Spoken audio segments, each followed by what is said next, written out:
Bonjour à tous. Premièrement, j'aimerais partager quelque chose que j'ai lu avec vous. Je pense que c'est important. En anglais, on appelle ça des thought stoppers. En français, je traduirais ça par des inhibiteurs de pensée. On pourrait dire aussi des sophistes, des faux raisonnements. Un exemple? Théorie du complot.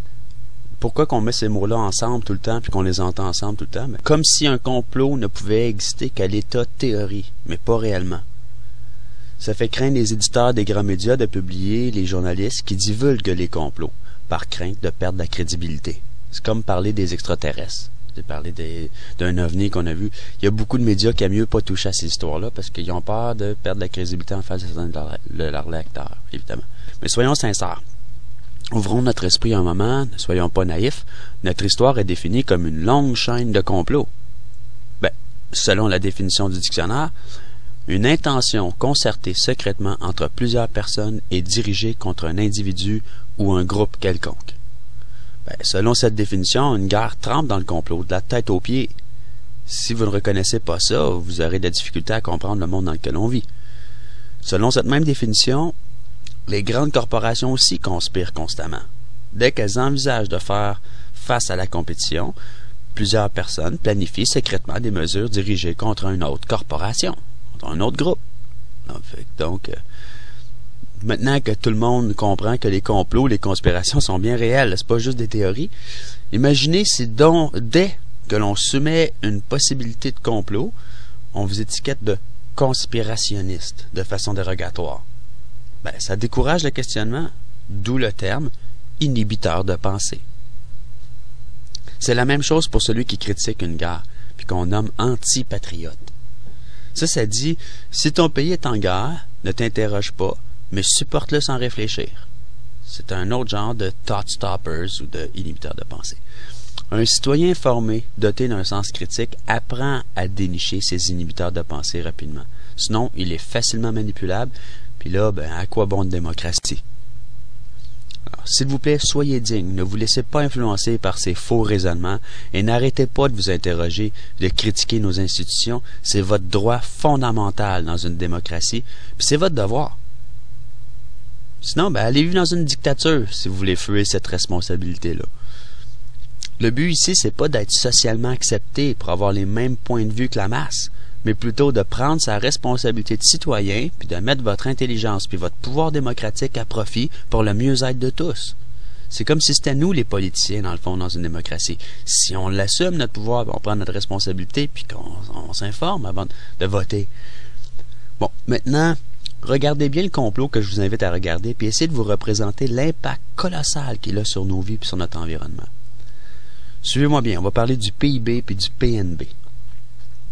Un des principaux contributeurs à la destruction de l'environnement puis de nos services sociaux est que la plupart des citoyens refusent d'admettre que nous pouvons prendre une direction différente dans l'évolution de notre société. Présentement, nous ne suivons pas un chemin qui favorise l'épanouissement de l'humanité, mais plutôt celui des riches corporations, qui ne représentent qu'une minorité de la population, et ce, au détriment de la majorité.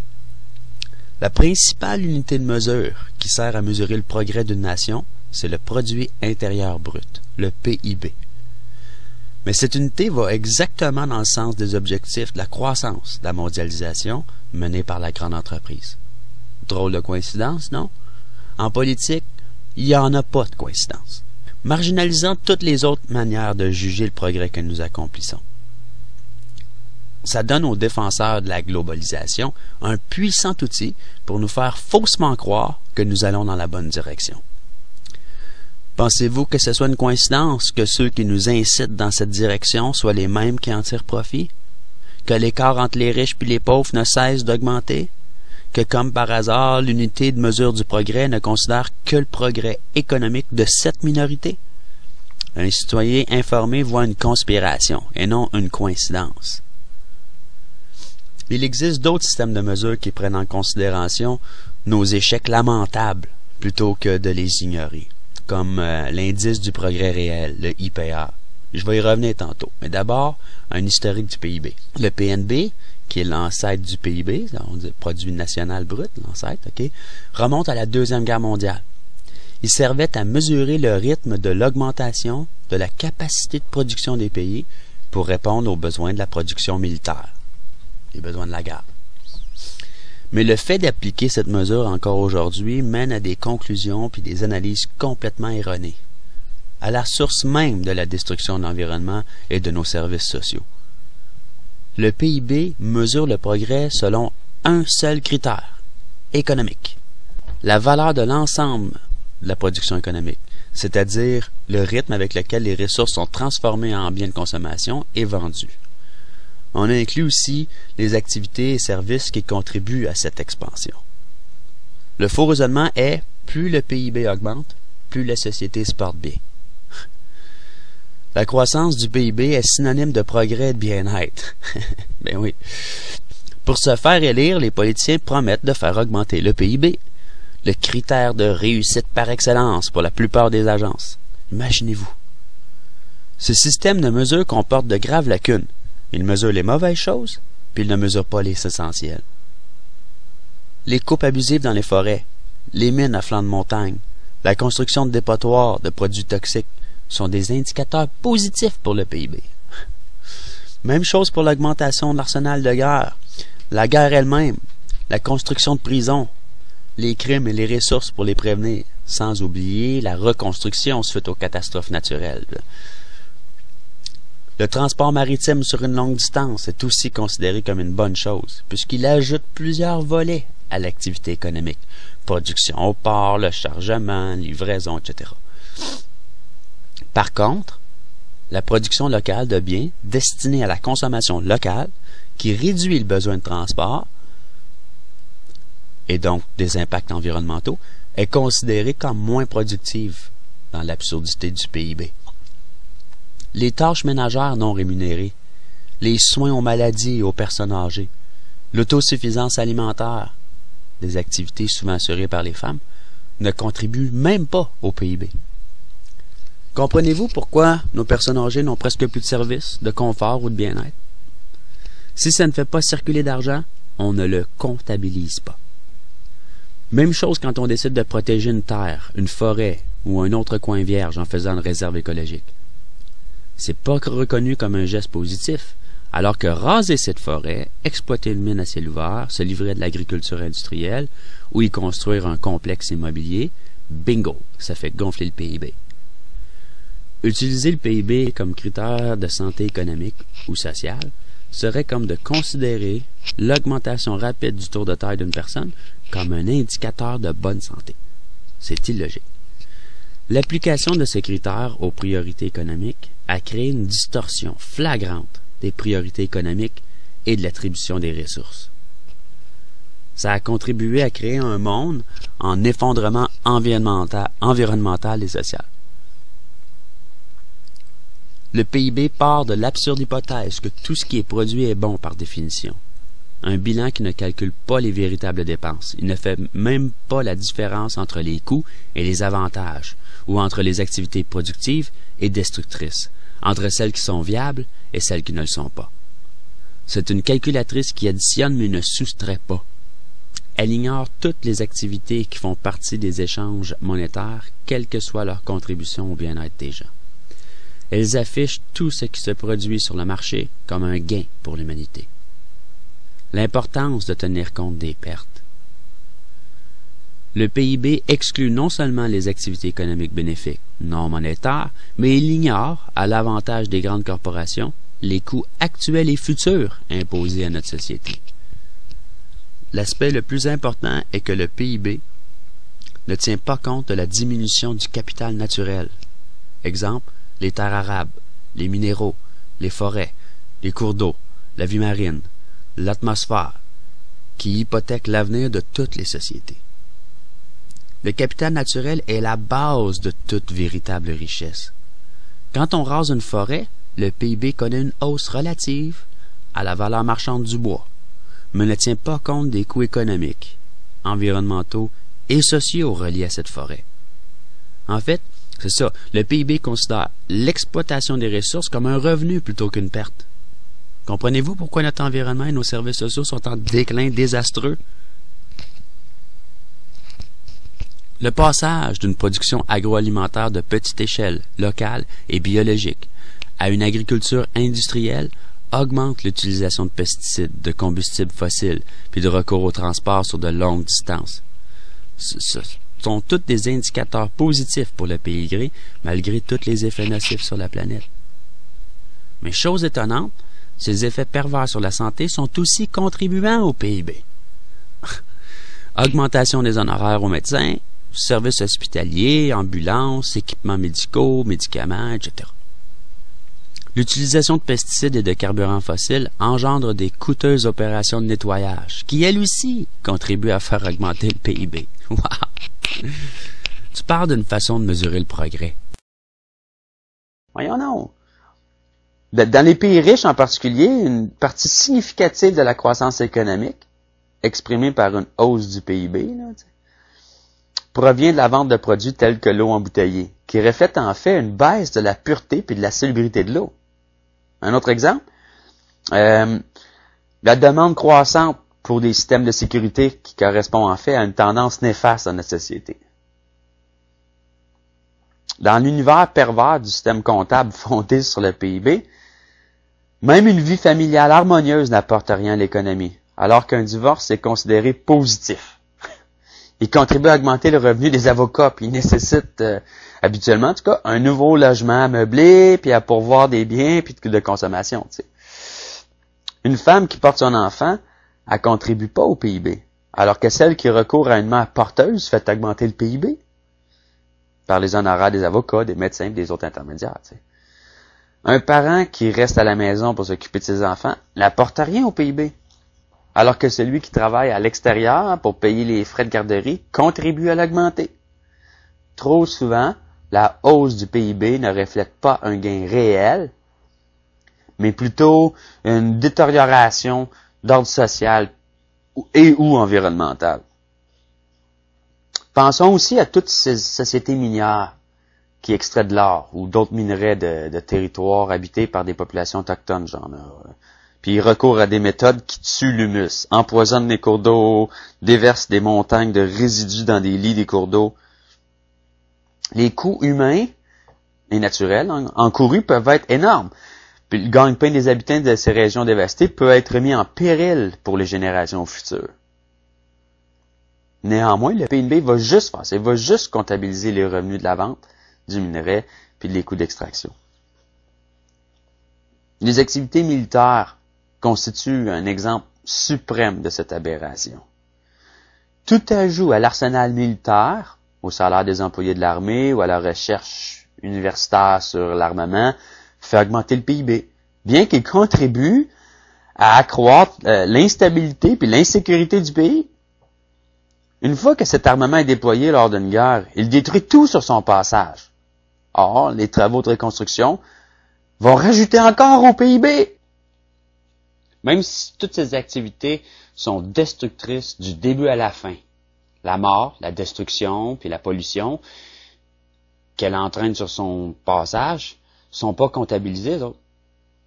C'est comme ça qu'on va considérer qu'un pays guerrier est en meilleure santé économique parce qu'il va s'attirer plus d'investissements puis d'autres avantages financiers. Maintenant, on va parler de l'impact négatif du PIB sur le tiers-monde puis les pauvres. L'indice du PIB, il sert à mesurer la croissance économique annuelle, puis la plupart des économies soutiennent que cette croissance-là est essentielle pour améliorer le sort des pays pauvres et des démunis. Mais selon nous, il s'agit là d'une fausse théorie trompeuse. La détérioration écologique liée aux indicateurs perçus comme positifs pour le PIB a des effets dévastateurs pour le moins là, pour les plus pauvres, tout ça, car elle réduit les ressources, elle réduit les forêts, les terres, l'eau, la biodiversité, dont eux autres ils dépendent, diminuant ainsi leur capacité de subvenir à leurs propres besoins, puis accentuant leur misère. De toute façon, le PIB ne dit pas qu'il profite de la croissance, une question qui est pourtant d'une importance cruciale. Le PIB ne fait aucune distinction entre la production de biens et de services qui pourraient vraiment aider les démunis, genre les aliments de base, services de santé, l'eau, logement, éducation, formation à l'emploi, ainsi de suite. Bon, et puis celle des produits de luxe pour les riches. aliments raffinés, hôtels, terrains de golf. On peut continuer pendant un bout de temps, bon. Mais c'est là une autre preuve de l'inefficacité du PIB comme indicateur de la performance d'un pays, d'un progrès, whatever. Il arrive souvent que les pauvres s'appauvrissent en période de croissance économique rapide, parce que cette expansion résulte, dans bien des cas, d'un transfert systématique de ressources productives des couches défavorisées de la société à une minorité riche et puissante. C'est là un phénomène qu'on rencontre couramment dans les pays à faible revenu où de nombreux projets de développement, souvent financés par la Banque mondiale et les banques régionales de développement, qui lui sont associés. Accaparant des terres dont les pauvres dépendent pour gagner leur vie, et ça dans le but d'y pratiquer une agriculture industrielle, ou d'y construire des barrages, des lieux de vacances pour les riches touristes, des domaines forestiers, des ensembles immobiliers, puis tu sais, comme tout conçu pour profiter à des gens déjà plus riches que les populations déplacées. Le contrôle des actifs productifs se concentre ainsi dans les mains des classes possédantes et les salaires diminuent étant donné la disponibilité accrue de main-d'œuvre parmi les populations arrachées à leur terre. Dans la logique de la croissance économique et du PIB, tout cela est considéré comme du progrès. Imaginez-vous, on peut bien reculer. Les chiffres, ils corroborent cette analyse. Dans un rapport récent publié par l'International Forum on Globalization, c'est intitulé « Does Globalization Help the Poor? La mondialisation profite-t-elle aux pauvres? » Plus de 100 citations d'économistes, de chercheurs, d'universités et de journalistes montrent qu'au cours des 3 décennies de croissance économique accélérée, soit en 1960 et 1990, l'écart entre les riches et les pauvres s'est agrandi, tant à l'intérieur des pays qu'entre eux. Puis les données, là, ils proviennent d'une grande partie des organisations mêmes qui ont fait pression pour favoriser la croissance économique par la mondialisation. Notamment la Banque mondiale, Fonds monétaire international, les Nations unies, puis même la CIA, du monde trustable. Ouais. Le recours du PIB, le recours au PIB comme instrument de mesure pour évaluer la santé économique a un autre effet négatif direct dans les pays du Sud. Une bonne partie de la production, en effet, là, s'y déroule dans le secteur informel, sous la forme de collaboration, puis d'échanges au sein de la famille, puis de la communauté, genre, dans le cadre d'une agriculture viviale. Or, aucune de ces activités n'apparaît dans les grands livres, ce qui permet aux agences de développement de prôner des approches économiques plus productives, entre guillemets, là, telles que l'afflux d'importants investissements étrangers pour financer des infrastructures capitalistes, l'agriculture industrielle, des usines de montage de haute technologie, et ainsi de suite. Toutes ces activités gonflent peut-être le PIB, puis donnent l'impression de progrès, mais en fait, elles sapent directement les économies, les cultures et les systèmes autonomes traditionnels. Une aide financière modeste destinée à soutenir des initiatives locales donnerait des chiffres moins impressionnants dans les statistiques de la Banque mondiale, mais profiterait bien davantage aux populations locales. Enfin, moi je pense qu'il est important de mentionner qu'une manipulation encore plus insidieuse survenue au milieu des années 80, quand on est passé du PNB au PIB pour évaluer la santé de l'économie, ce changement a eu pour effet je cite là les paroles de Clifford Cobb puis de Ted Halstead, ok? Exagérer la contribution des entreprises multinationales aux économies locales. Avec l'ancien PNB, on attribuait les profits des multinationales aux pays où celles-ci avaient leur siège. Si Goodyear possédait une usine en Indonésie, par exemple, les profits qu'elles y réalisaient étaient inclus dans le PNB des États-Unis. Avec le PIB, ils apparaissent maintenant dans les résultats obtenus par l'Indonésie, même si les profits retournent aux États-Unis. Je finis la citation. Ce changement de stratégie-là a donné l'impression que les pays du Sud s'enrichissaient, alors qu'en fait, ce sont les multinationales qui raflent les profits à l'avantage de leurs actionnaires occidentaux. Les pays du Sud n'y gagnent à rien. Soudain, les multinationales sont apparues comme une véritable bénédiction. Cela a permis de camoufler encore davantage les coûts sociaux et économiques de la mondialisation. Comment qu'on ferait pour mesurer les choses importantes? Ben, avec un indice de progrès réel. L'indicateur de progrès réel, IPR. Okay, là, on commence à parler des vraies solutions. Ça a été mis au point par une organisation californienne qui s'appelle Redefining Progress. Tu sais, Californie, c'est aux États-Unis, là. Quand même, là, petite parenthèse pour ceux qui sont contre les Américains, c'est quand même une association américaine qui a pensé à ça. C'est génial, vous allez voir, OK? C'est une des plus célèbres alternatives au PIB, mais il y en a d'autres, OK? L'IPR, OK, ou JPI en anglais, qui veut dire Genuine Progress Indicator. En français, indicateur de progrès réel. Okay? Là-dedans, on inclut plusieurs facteurs qui sont ignorés par le PIB. Genre diminution des ressources, pollution, dommages environnementaux à long terme, tâches ménagères et échanges non marchands. OK, on fait genre un ajustement positif pour l'augmentation du temps de loisir, mais un ajustement négatif pour le chômage, le sous-emploi, puis répartition des revenus. Genre un ajustement positif pour une plus grande équité du système, puis un ajustement négatif pour une plus grande disparité. Un ajustement positif pour une plus grande longévité des biens durables, puis des infrastructures. Le résultat de l'indice IPR, comparativement à ceux du PIB, varie d'un pays à l'autre. En général, ils indiquent que l'IPR a augmenté à peu près au même rythme que le PIB jusqu'en 1980. Puis, il a chuté brusquement. L'IPR est beaucoup plus efficace que le PIB pour mesurer le progrès parce qu'il commence à refléter les effets négatifs d'une croissance qui ne tient pas compte des coûts et des pertes. Comprenez-vous pourquoi nos personnes âgées n'ont presque plus de services, de confort ou de bien-être? Comprenez-vous pourquoi nous allons avoir des dégâts environnementaux causés par les gaz de schiste, et ce, même si la population s'y oppose? Vous n'êtes plus dans une démocratie. Ce n'est pas la majorité qui décide, mais les riches corporations. Et présentement, elles veulent vos gaz de schiste, au détriment de votre bien-être. Elles vont l'avoir. On l'a toujours dit. Les grandes corporations veulent votre bien, puis ils vont l'avoir.